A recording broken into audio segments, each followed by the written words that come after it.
नमस्कार. शिवोहम चॅनलमध्ये आपल्या सर्वांचे स्वागत आहे. शारदीय नवरात्रीच्या आपणा सर्वांना हार्दिक शुभेच्छा.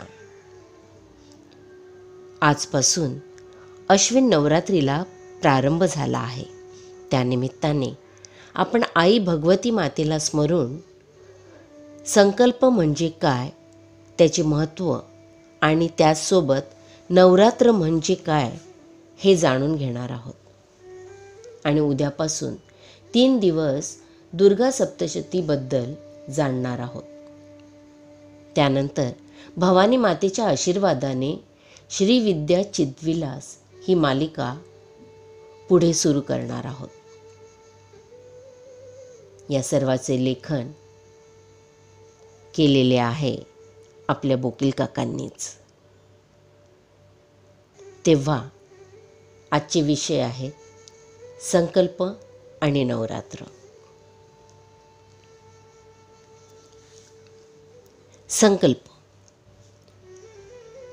संकल्पाशिवाय कोणतेही आदर्श सत्यात उतरू शकत नाही.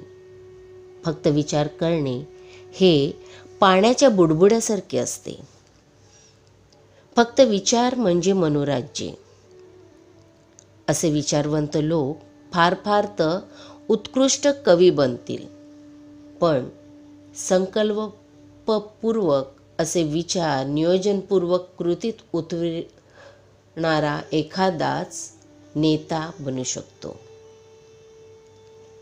काही उदाहरणे पाहू. श्रीराम, श्रीकृष्ण हे अवतार संकल्पाचाच परिणाम आहेत. जगतामध्ये असत अधर्म इत्यादिकांचा अतिरेक झाला तेव्हाच त्यांच्या अवतारित होण्याचा संकल्प झाला.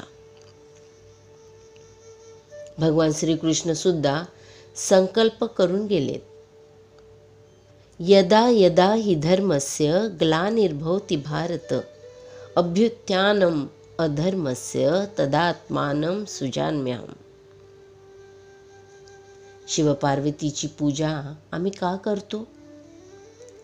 वरहू शंभू न तू रहू कुंवारी असा संकल्प करून पार्वतीने तप केले नसते तर नारी वर्गापुढे आदर्श निर्माण झाले असते का?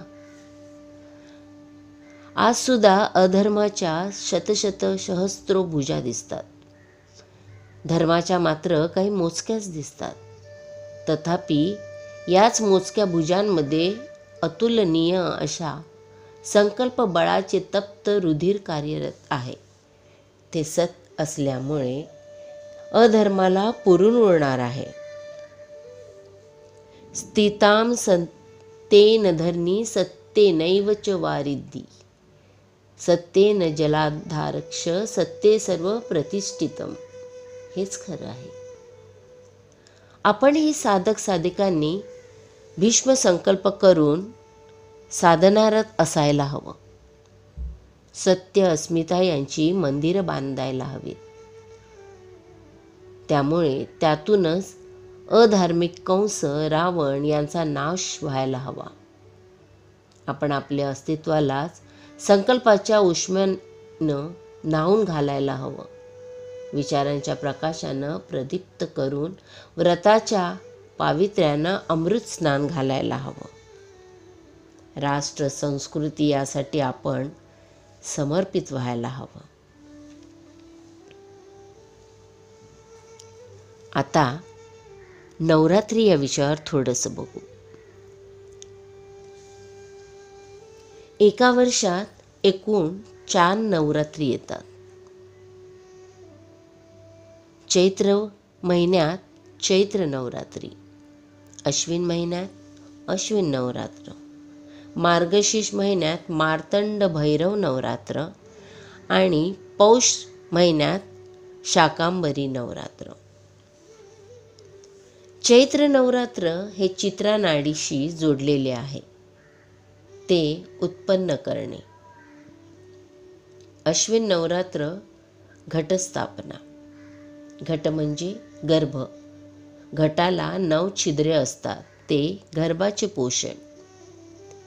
मार्तंड भैरव 6 दिवसाचे आणि पौष शाकंभरी त्याने गर्भाचे पोषण होते. 4 नवरात्र म्हणजे खरोखर 3.5 नवरात्र होतात. 3.5 हे ओंकाराचे व तसेच 3.5 शक्तिपीठाचे प्रतीक आहेत. म्हणजे कुंडलिनीचे ते प्रतीक आहे. 3.5 वेटोळे घालून कुंडलिनी शक्ती असते. ओंकार म्हणजे अ, उ, म आणि अर्धमात्रा.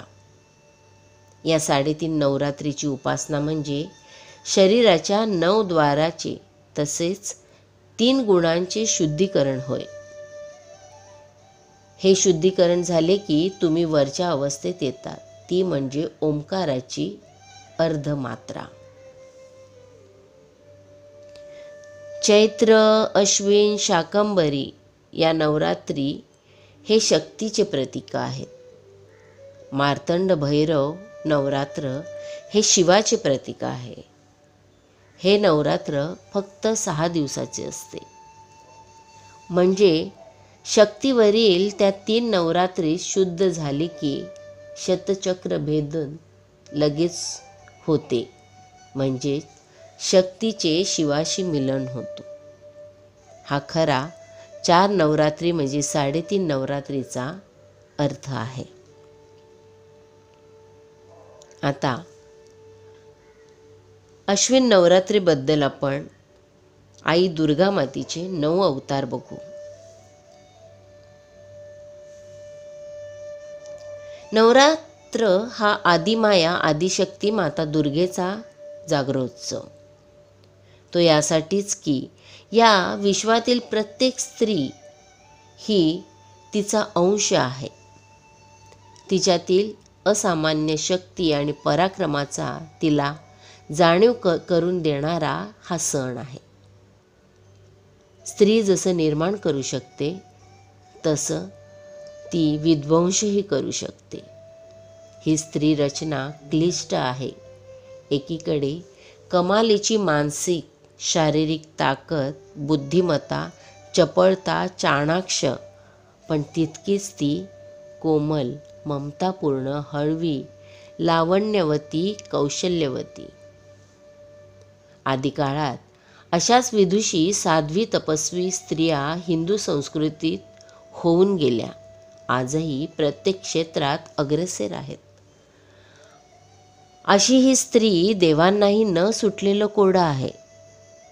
नवरात्रीत माता दुर्गेची हीच 9वी नवरूप स्त्रीच्या टप्प्याटप्प्याने 9 अवस्था आहे, त्या आज आपण समजावून घेऊ.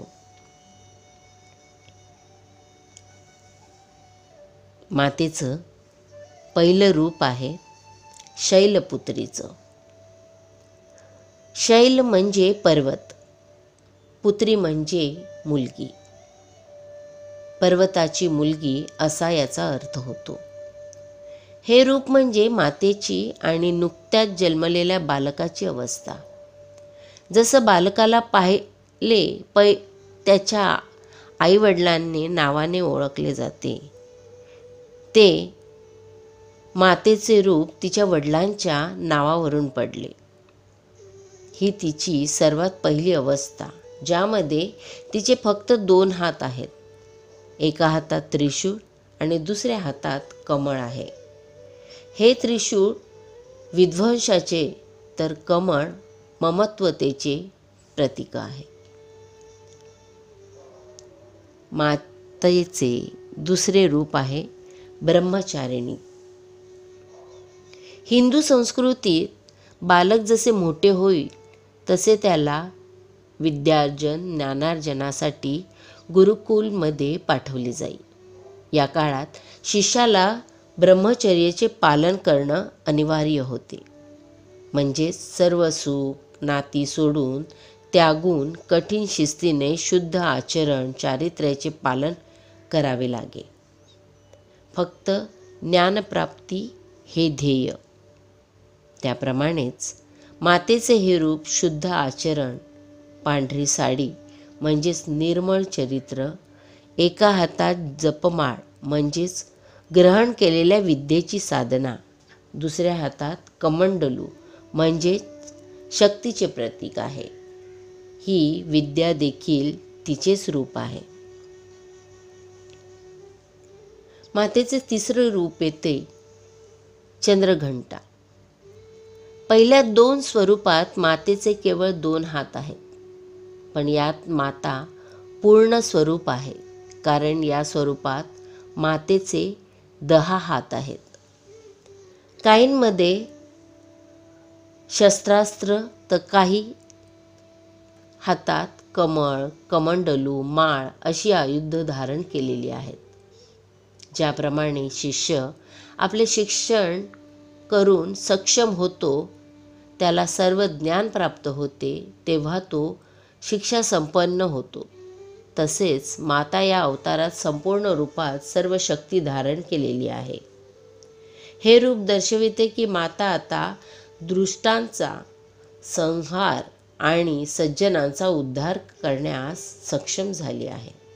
तिला तिसरी दृष्टीही प्राप्त झाली आहे, जेणेकरून ती या विश्वात धर्मस्थापनेकरिता प्रलयही करू शकते. मातेचे चौथे रूप आहे कुष्मांडा. कु म्हणजेच लहान, उष्मा म्हणजेच ऊर्जा, अंडा म्हणजेच अंड. हे मातेचे वैश्विक ऊर्जा दाखवणारा अवतार आहे.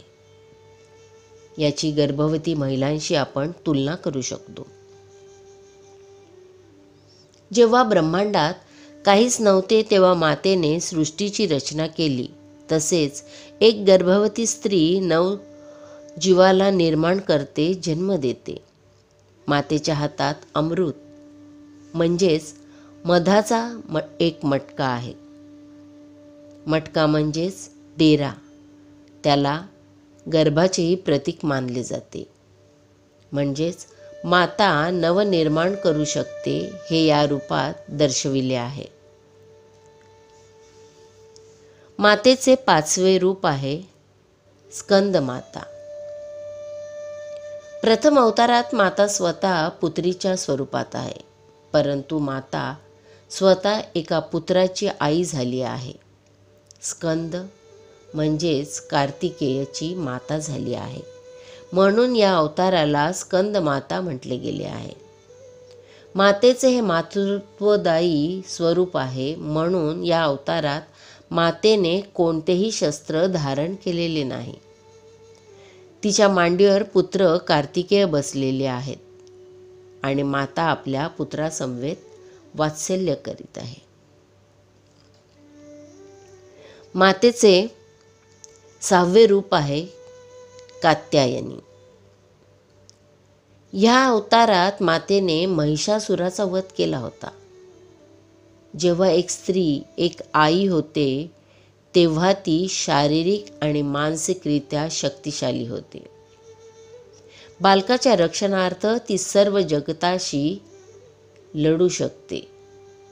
तसेच माता आपल्या या रूपात तिच्या मुलांसाठी त्यांच्या रक्षणार्थ तिने उग्र अवतार धारण केलेला आहे.